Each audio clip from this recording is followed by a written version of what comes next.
Hi everyone. I have in my hands a daffodil, okay?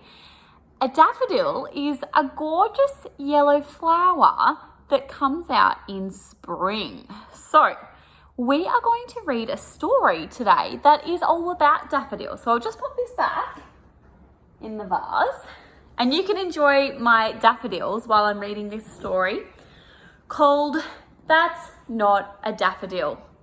Okay, let's get started. That's Not a Daffodil by Elizabeth Honey. I might come a little closer for you guys to see the pictures there. So you'll only be able to see the flowers every now and then. Okay, let's get started. One day, Mr. Yilmaz from next door called in with a basket of apples and a crumbled paper bag. "What is it?" asked Tom. "It's a daffodil," said Mr. Yilmaz. "That's not a daffodil," said Tom. "That's an onion." "Well, let's plant it and see," said Mr. Yilmaz. So they planted the bulb with the pointy end up in a large, round terracotta pot. "There," said Mr. Yilmaz, patting it down. "That will grow into a beautiful daffodil." Tom watched the pot, but nothing happened. Nothing. The next time Mr. Yilmaz dropped by, he asked, "How's the daffodil?" "That's not a daffodil," said Tom. "That's a desert." "Then we will make it rain," said Mr. Yilmaz. So they made it rain and put it in the sun.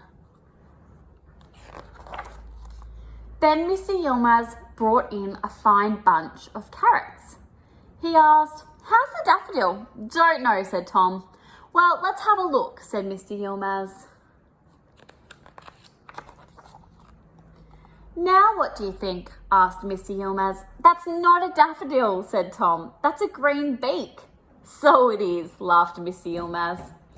From time to time, Tom measured the beak. It was growing, and while Mr. Yilmaz was away in Turkey, the green beak opened up. So this is the green beak here. "How's the daffodil?" asked Mr. Yilmaz when he came home. "That's not a daffodil," said Tom. "That's a hand with 5 flat fingers." "Green fingers," agreed Mr. Yilmaz.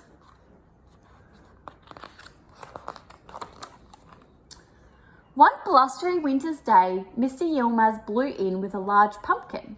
"How's the daffodil, Tom?" "That's not a daffodil. That's Grandpa's hairs in the wind." Mr. Yilmaz chuckled. "He needs a haircut."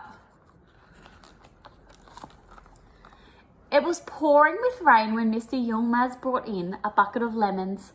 "Ah, now we can see the bud of the daffodil," said Mr. Yilmaz. "That's not a daffodil," said Tom. "That's a wet rocket." "To the moon?" asked Mr. Yilmaz. "To the moon," said Tom. Wow, Tom has a great imagination.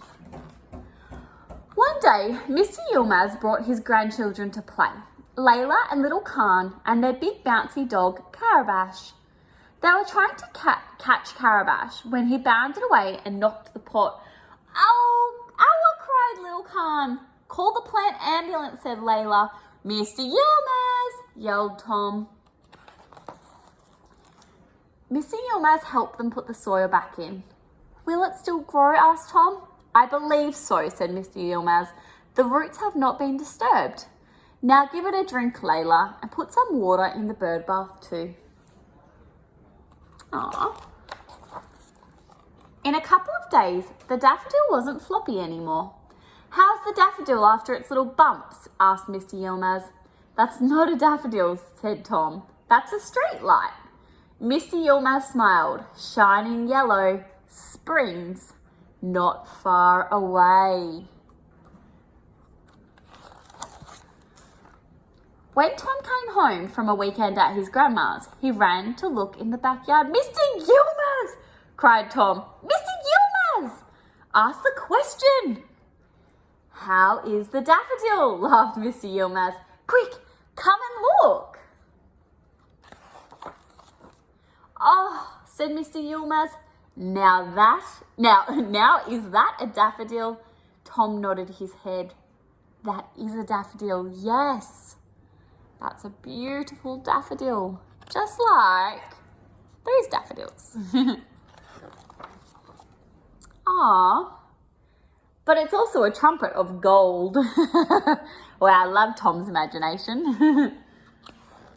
And that's the end of the story. Mr. Yilmaz and Tom enjoying their daffodil. So I think that's a really beautiful story. And it just proves that if you wait long enough for something and you water it, look after it, give it all the care it needs, eventually you will get something really, really cool, like a daffodil.